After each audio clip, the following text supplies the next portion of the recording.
Nous sommes le jeudi 2 avril. Bienvenue dans cette émission d'infos. Les comptes du canton de Soleure sont florissants. Plus de 90 millions de francs d'excédent ont été réalisés l'année dernière au lieu d'un déficit prévu de quelques 100 millions. Cela représente quelques 190 millions de différence sur les prévisions. Nous avons pris les réactions des politiques. Une nouvelle association d'envergure voit le jour dans le Jura bernois, la fêtière santé et sociale du Grand Chasseral. Le but, fédérer les acteurs du milieu et simplifier la vie de la population. À Bienne, dans le quartier de la Champagne, la rue du Faucon devrait devenir plus agréable pour les cyclistes et les piétonnes, selon les plans de réaménagement présentés par la ville ce jeudi. Et le festival Neveuvillois Usine Sonore fête ses 20 ans cette année. Nous avons interviewé son fondateur, Julien Anony, pour notre interview culture. Bonne nouvelle dans le canton de Soleure, les comptes 2025 affichent un excédent de 91,6 millions de francs. Un résultat bien meilleur que prévu, comme l'a annoncé la chancellerie lors de sa conférence de presse de ce mercredi. Alors, d'où vient cette large différence et qu'en pensent les partis de gauche et de droite? Reportage Barbara Rely. Peter Hodel, directeur des finances du canton de Soleure, est heureux de présenter un budget excédentaire, et ce après 2 années de déficit pour le canton. Ce qui ressort, les comptes 2025 se soldent par un excédent de recettes de 91,6 millions de francs, soit environ 190 millions de francs de mieux que prévu au budget. Il y a plusieurs raisons à cela. Les paramètres importants pour ces résultats positifs ont été d'une part les rentrées d'impôts.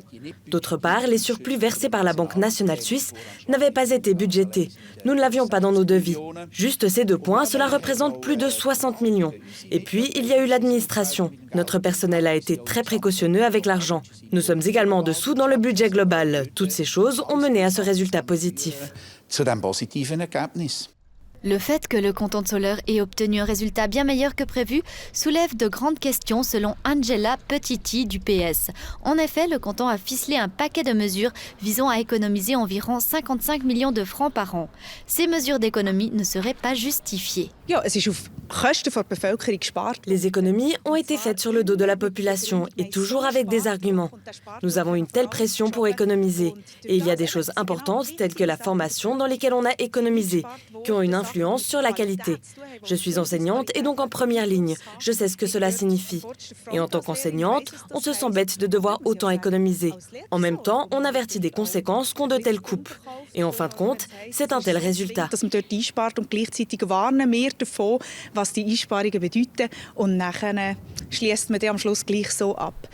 Angela Petiti est également en colère que les propositions du PS pour augmenter les subsides d'assurance maladie soient régulièrement rejetées.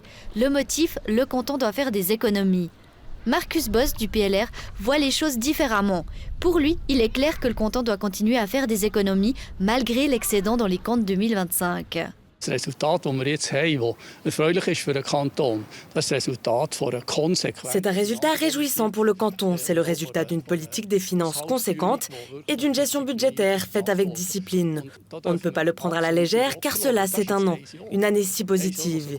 Il faut voir le plan des finances pour l'avenir qui prévoit que les dettes augmenteront. So aus, dass wir uns auch wieder von der Verschuldung her, dass die Verschuldung wieder zunimmt. C'est le Parlement cantonal qui décidera en fin de compte, à la fin de l'année, de la manière dont le canton de Soleure devra gérer ses finances à l'avenir. On parle de l'affaire Télébilingue à présent. La direction de Gassman Media a annoncé ce jeudi lancer la procédure de consultation en vue du licenciement de l'ensemble de ses collaborateurs et collaboratrices.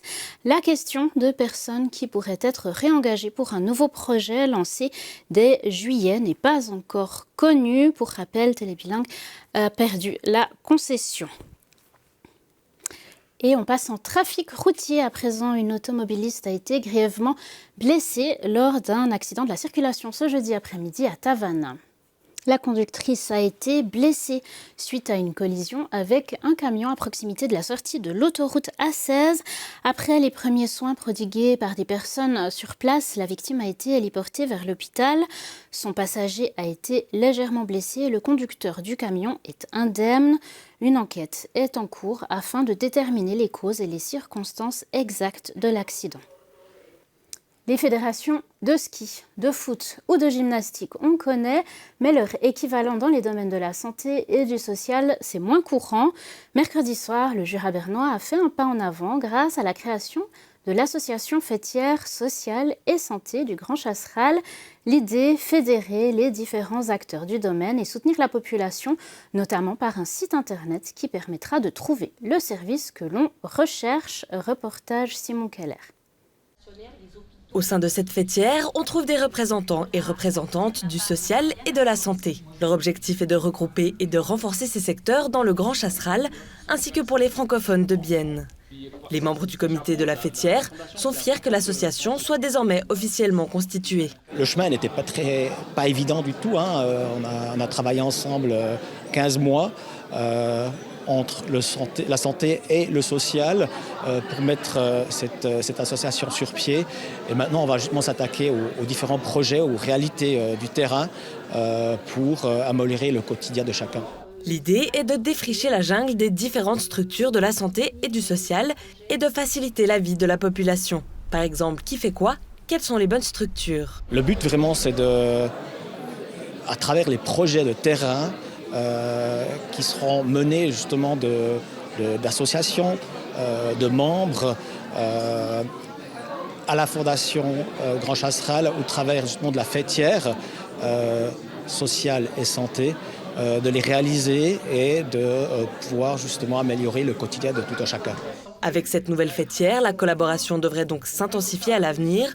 Parmi les organisations participantes figurent notamment Prosenectoutet Arc Jurassien, le Réseau de l'Arc ou encore le groupement d'action sociale du Jura bernois. On se rend à Nidau, où le conseil municipal veut faire analyser les protections contre les incendies de certains de ces immeubles. Les autorités ont approuvé un crédit supplémentaire de 32 000 francs en ce sens. Il s'agit de vérifier si les exigences actuelles en matière de protection contre les incendies sont remplies ou non. La ville communique que les normes en la matière ont toujours revêtu de l'importance. À Bienne à présent, mercredi soir, une large panne de courant a touché le quartier de Maasgeisried en raison d'un manchon endommagé dans le réseau. Quelques 1600 foyers ont été privés d'électricité. L'infrastructure a pu être réparée en l'espace de 2 heures, communique Énergie Service Bienne ce jeudi. Toujours dans la cité célandaise, la rue du Faucon, dans le quartier de la Champagne, devrait se métamorphoser. La vitesse y sera limitée à 30 km/h et une zone de rencontre devrait rendre la rue plus accueillante pour la mobilité douce, selon la ville de Bienne qui a présenté ce jeudi son projet de réaménagement. Reportage Louis Beugli. Avec l'arrivée prochaine de 500 élèves supplémentaires dans la nouvelle école de la Champagne et les habitants et habitantes du nouveau lotissement en construction, des adaptations sont nécessaires dans la rue du Faucon, reliant la rue de Bougeant à la rue Jakob-Stempfli.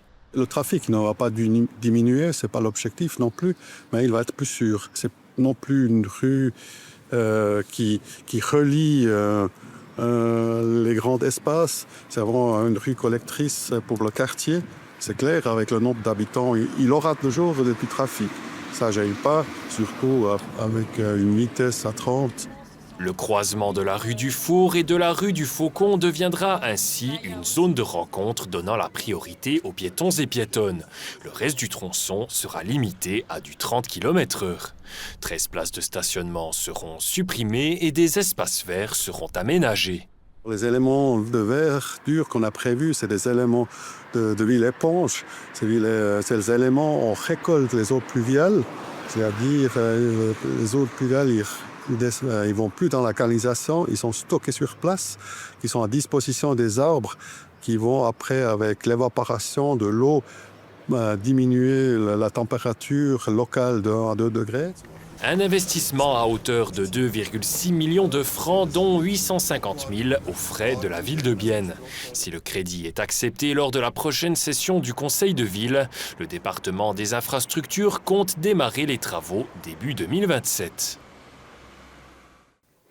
L'association Usine Sonore souffle ses 20 bougies cette année. Elle a annoncé ce jeudi qu'elle reprendra ses quartiers à la Neuville du 30 mai au 5 juin pour son festival bisannuel. Au fil des années, l'événement a proposé découvertes et expérimentations dans la bourgade neuvevilloise.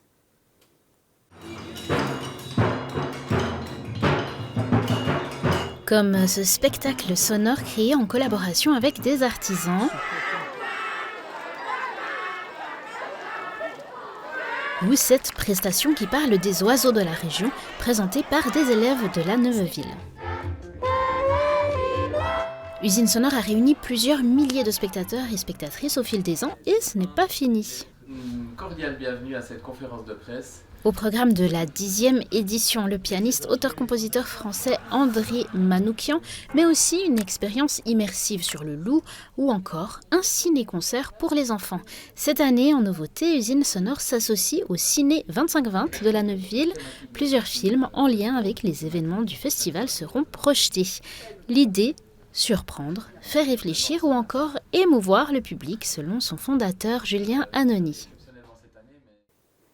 Télébilingue a justement rencontré le chef d'orchestre d'Usine Sonore au bord du lac à la Neuville, Leila Thévaux et Florina Youffer. Nous sommes avec le fondateur d'Usine Sonore, Julien Anony, une association qui a 20 ans cette année. Est-ce que vous pouvez me dire peut-être premièrement comment est-ce que vous allez fêter cet anniversaire ?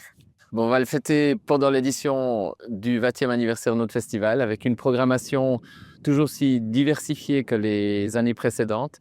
Et puis, on va le fêter dans la convivialité. On n'a pas pour ambition de devenir toujours plus grand, d'avoir toujours plus de capacités, de coûter toujours plus cher. Par contre, on a besoin de garder notre ADN qui nous définit depuis 20 ans et c'est comme ça que nous allons fêter. Usine Sonore a 20 ans, est-ce que c'est une fierté pour vous ? En tout cas, ça a été une surprise parce que c'est mon équipe en fait qui m'a rappelé que Usine Sonore avait été créée en 2006. Moi, je n'avais pas tellement ça en tête quand j'ai commencé à programmer cette édition. Et puis, oui, ça fait plaisir, je dirais, mais ce qui est surtout important, c'est de continuer à avoir du sens dans ce qu'on fait. Je pense que c'est vraiment la pièce maîtresse en fait, de ce genre d'expérience parce que c'est un tel investissement, c'est une telle énergie. Pourquoi est-ce qu'Usine Sonore a du sens pour vous alors ? Parce qu'elle reflète ma passion pour la musique, ma passion pour la création, pour la créativité, pour la convivialité aussi, le fait de rassembler des publics différents, publics familiaux, des publics spécialisés, des publics surpris, des publics curieux qui viennent ici. Et est-ce que vous pouvez me dire comment a évolué Usine Sonore en 20 ans ? La programmation musicale et artistique a énormément évolué. Tout comme d'ailleurs le champ culturel et artistique a évolué au fil de ces 20 dernières années. Cela dit, les raisons pour lesquelles nous avons créé ce festival il y a 20 ans restent absolument les mêmes maintenant. Permettre la découverte, si possible, éviter l'indifférence d'un public qui viendrait, qui repartirait, ne sachant pas trop ce qu'il a vu, mais plutôt provoquer des réactions, qu'elles soient positives, parfois négatives aussi, parce qu'on ne peut pas tout aimer, mais avoir une vraie proposition artistique et voilà, la partager. Par rapport à la programmation de cette année, du festival de 2026, quel est votre coup de cœur ? Toujours difficile de donner un coup de cœur quand on a programmé près de 5 jours de festival. Ce qui m'anime particulièrement, c'est la diversité qu'on arrive à mettre dans cette programmation, à la fois de la nouvelle présence animale avec des chiens qui seront sur scène dans le public pour un spectacle. Peut-être encore un mot sur aussi Monsieur Manoukian qui sera présent. Est-ce que c'est un peu votre tête d'affiche ? Est-ce que vous pensez aussi attirer du monde avec son spectacle ? Alors, c'est évident qu'André Manoukian, c'est un nom qui est connu. C'est une grande figure du jazz, c'est une figure aussi de la créativité musicale. Le nom, évidemment, suffit à lui-même pour susciter la curiosité d'un public. Je dirais que ce n'est pas la seule raison pour laquelle on invite un artiste comme celui-ci.